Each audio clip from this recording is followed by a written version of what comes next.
Never considered myself to be like a technical guitar player. You know, when I play the guitar, I'm kind of hearing the whole song, vocals, everything that's going on in my head.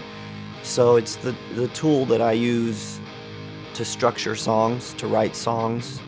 It's also a way for me to, you know, just kind of get away from my world and, you know, go in my little room and I don't really play guitar in front of people too much. I mean, obviously when I'm on stage, but like when I'm at home, it's usually when I'm alone, so it's kind of like an intimate thing for me.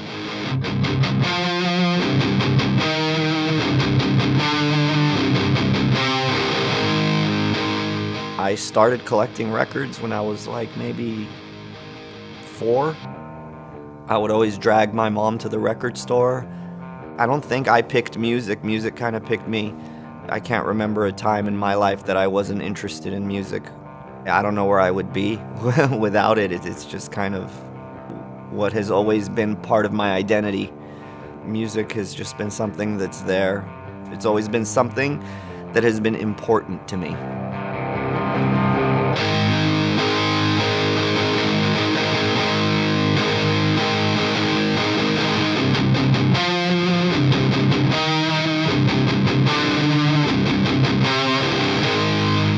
I grew up in Hollywood in a pretty small one-bedroom apartment until I was 11 years old. I always wanted to play the drums.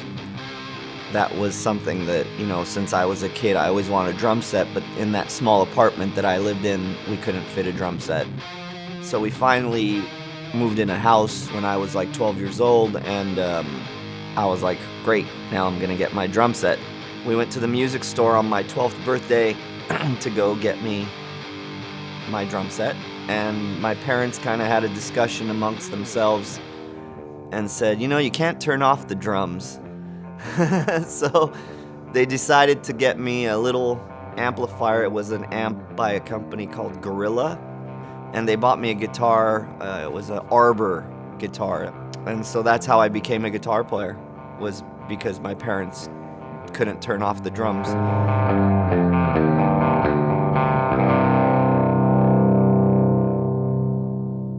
The influences when I was a kid were more heavy metal. Sabbath, Ozzy, Slayer was a big deal for me. But a lot of metal stuff, you know, made me want to learn how to play those riffs. But as I grew, my taste changed as well. So that's why I say as a kid, it was more of the metal stuff. And as I grew up, it went into the Beatles and a lot of other, you know, Grateful Dead and all kinds of other stuff that are influences of mine now. But at that time, it was just a lot of heavy metal, and I was always just trying to find the heaviest metal, you know. And at that time, which was like the mid 80s, metal was evolving, so there was like this, you know, if you wanted heavier, some band would come and give you the heavier stuff.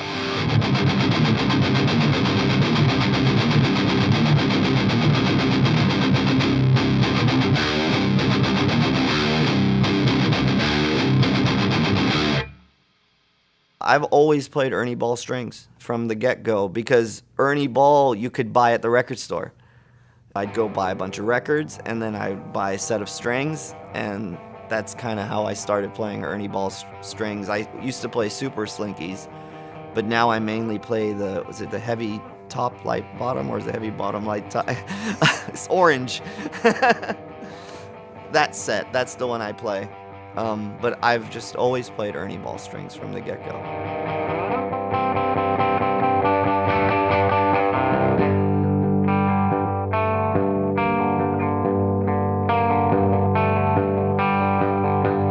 I've never practiced guitar a day in my life, actually. That's what I always tell people. They're like, you know, did you ever practice? You practiced a lot. And I never felt like I was practicing. I was just playing. And I only played when I felt, you know, the itch to play, and it was calling me, and it's still that way now.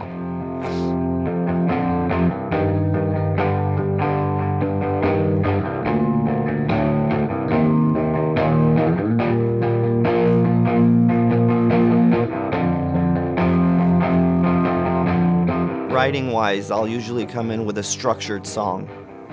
I like to write in verses, choruses, very traditionally structured, actually. You know, verse, chorus, bridge, chorus, out.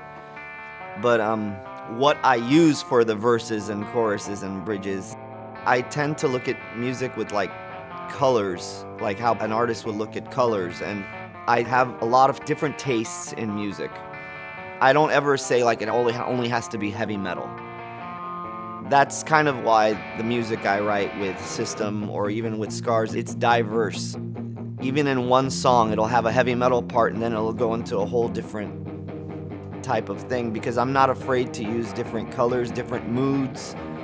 There's sometimes humor in my writing. I'm in different moods, so I kind of use the color of the moods that I want to express, you know?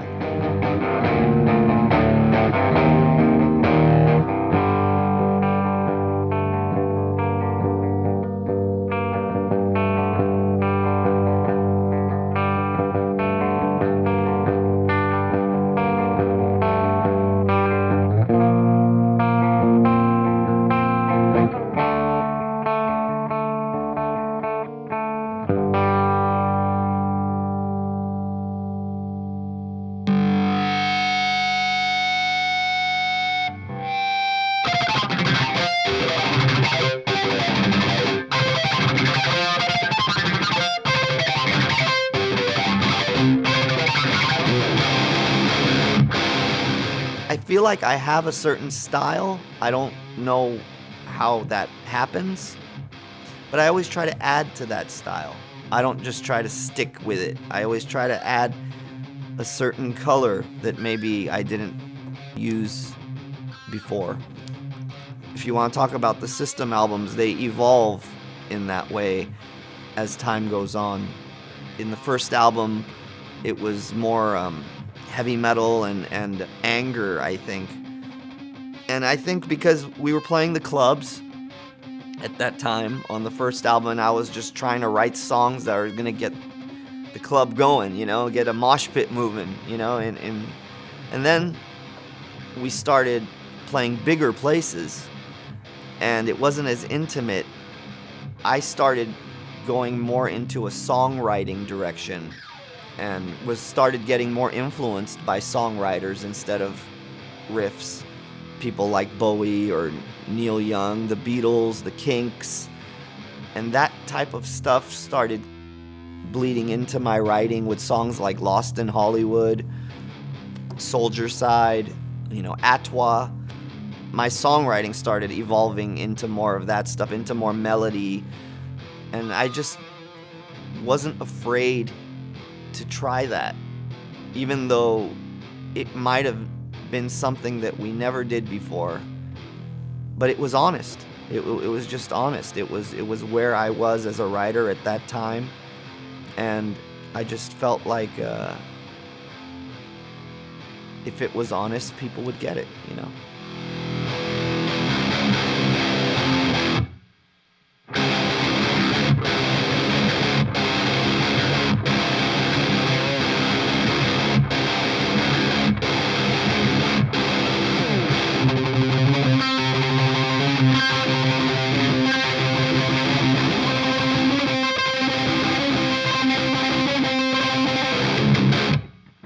I think there's something cool about the guitar. I mean, opposed to sitting on a keyboard. I don't know. There's just some kind of, you could just stand up, play. It almost becomes an extension of you on stage.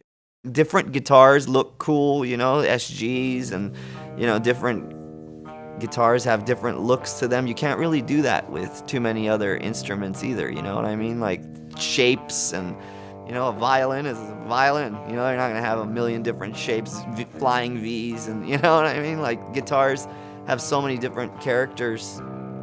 You can express yourself by the way the instrument looks. And almost sometimes you can tell just by the way the instrument looks what kind of guitar player the guy is. I don't know if you can do that with turntables, like Flying V turntables.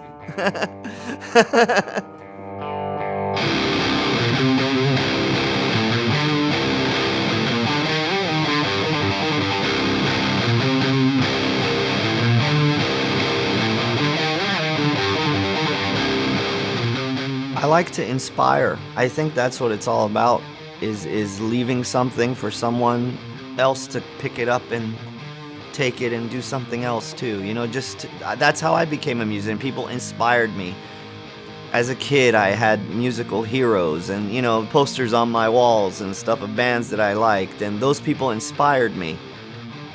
And I think that's the way it is with every kind of art, is you leave something for someone else to take it and be inspired to do something else.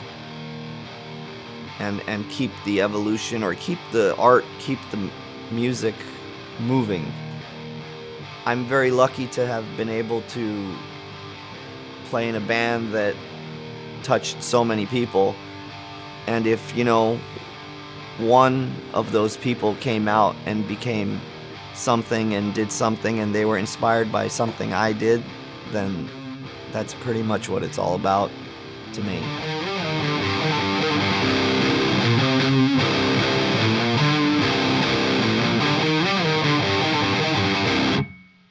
I get a joy out of doing what I do. It's kind of selfish. I write the songs I want to write. I play the style I want to play. I've never tried to cater to anything, or that's popular now, let's go into that direction. No, it's always been, there's never been a label head person telling me to play or write in a certain direction. The music I was writing when we got signed was, at that time, for especially people in the metal genre, it was like this weird kind of, people didn't know what to make of, 4 Armenian guys, and we weren't playing Judas Priest style heavy metal. We were playing this thing that I felt like was, totally our own. Nobody ever made us do anything different. That's something I appreciate a lot, that I've been able to express myself and write the songs that I want to write about the topics I want to write about, sometimes serious, sometimes silly, sometimes sad, sometimes happy. I feel like I don't have any rules, and I think people who listen to my music expect that from me to some degree. As an artist, that's a freedom that I feel like I'm not afraid to try things.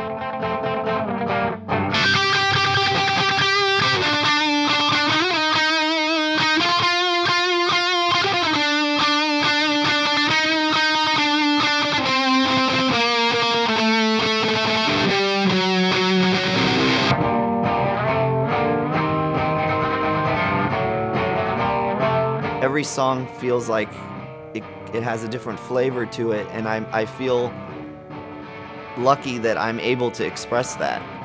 It's not just one-dimensional, I feel like, my writing, and it keeps me interested. If I was just playing straight death metal, I'd get bored. If I was playing electronic music and just electronic music, I'd get bored.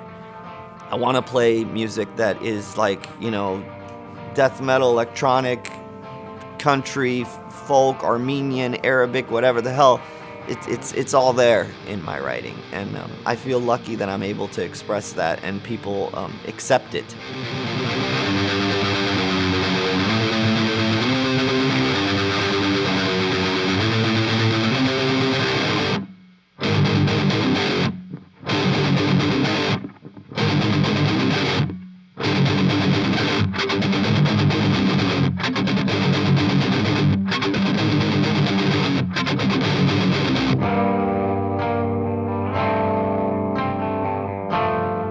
Everything that I listen to, everything that I write is all kind of in my subconscious, and it kind of gets pulled out when I least expect it. I don't pull from anything. It kind of gets pulled out of me. The Armenian and Arabic kind of stuff is just, it's where my family's from, and it's what I've grown up around. That kind of music isn't even what I would put on in my room, But when I went to a wedding, that's what would be playing. If I went to, family gatherings or so, that's what would be playing. So it was in my world. It was in my culture. It was in my life. So it kind of bleeds out of me without me trying.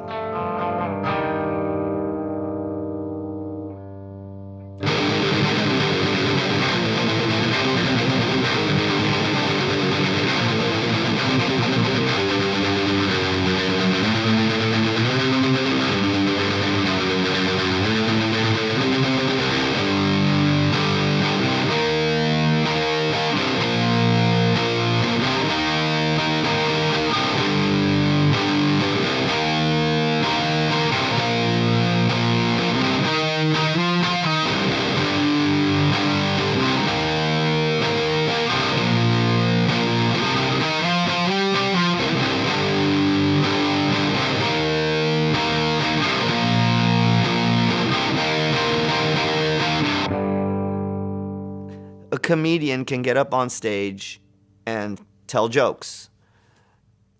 If they're not genuinely funny, and if they're not genuinely honest about what they're saying, chances are he's not going to touch the audience. He's not going to get laughs. And then there's that person that just doesn't care whether you laugh or you don't. And that's probably the person that's going to probably make the whole room laugh. They're just being themselves. They're just funny themselves. I try to be that honest with my songwriting at the end of the day. I gotta love it, and I gotta really love it if I'm gonna convince you to love it. So I've gotta be the first person that's a fan of that song, and I've gotta really love it. That's worked for me. That through my career, that's worked for me. If something that I wrote touched me and got me excited, it's usually gotten the fans excited.